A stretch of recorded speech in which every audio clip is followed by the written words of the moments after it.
विधायक बन के गई हैं, उसके बाद में एक भी बार आई हैं? नहीं आई है ना।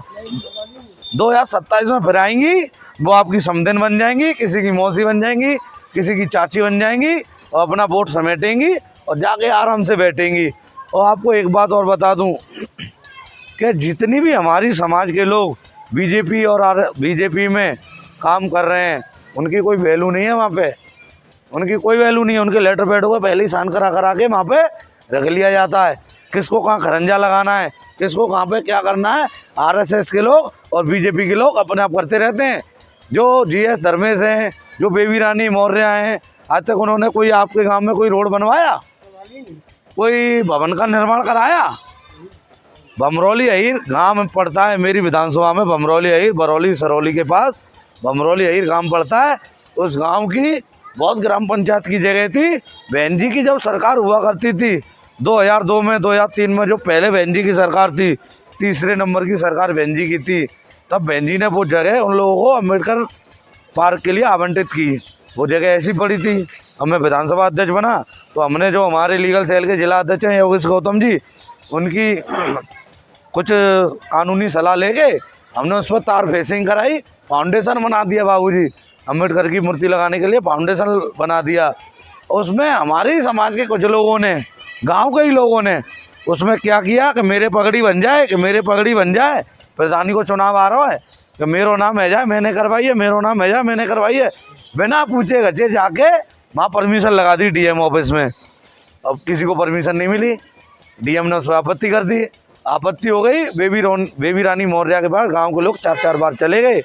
बेबी रानी मौर्य कैबिनेट मंत्री होने के बाद में अपना एक लेटर नहीं लिख पाई कि यहाँ पे एक अम्बेडकर की मूर्ति स्थापित कर दो। ये इन लोगों की हैसियत है दूसरी पार्टी में। और इन लोगों की हैसियत की बात करूँ मैं, बेबी रानी मौर्य 1998 में आगरा की मेयर हुआ करती थी।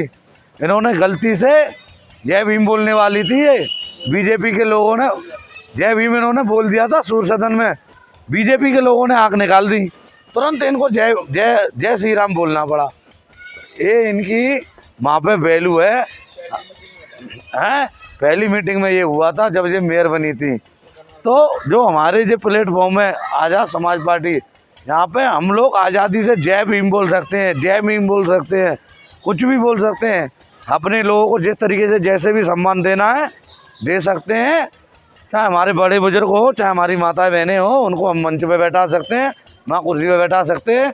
इन लोगों की नज़रों में हमारी कोई वैल्यू नहीं है। इन लोगों की नज़र में 85% जो है ओबीसी समाज और SC ST समाज सिर्फ फर्श बिछाने के लिए, फर्श बिछाएगा और इनकी मीटिंगों में पानी की बोतल भरेगा। इसीलिए ये लोग इसी लायक समझते हैं हमें, और ये बोलते भी हैं। मनुस्मृति के फर्स्ट पेज पे ही लगा हुआ है, ढोल पशु शूद्र और नारी ये चारों ताड़ना के अधिकारी। उन्होंने हमारी तुलना जानवर से कर दी। तो ये लोग हमें इंसान तो समझते ही नहीं है। और हमारी जो पूर्व में पार्टी रही, 4-4 बार हम लोगों ने सरकार चलाई। 2012 के बाद में वो पार्टी एकदम से उसका लेवल डाउन होते जा रहा है, डाउन होते जा रहा है। तो इसी तरह हमारी पुरानी पार्टी डाउन हो गई है, बहुजन समाज पार्टी, और नई पार्टी का हम लोगों ने गठन किया है आज़ाद समाज पार्टी। तो अब बताइए आप लोग भाई चंद्रशेखर आज़ाद का साथ दोगे कि नहीं दोगे?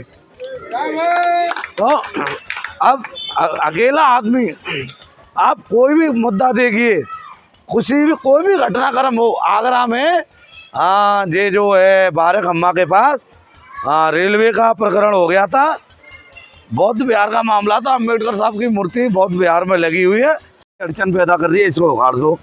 क्यों भाई, पहले रेल नहीं जाती थी यहाँ के निकल के, भाई ने तुरंत ट्वीट किया और वो रेलवे ने अपना आदेश वापस लिया।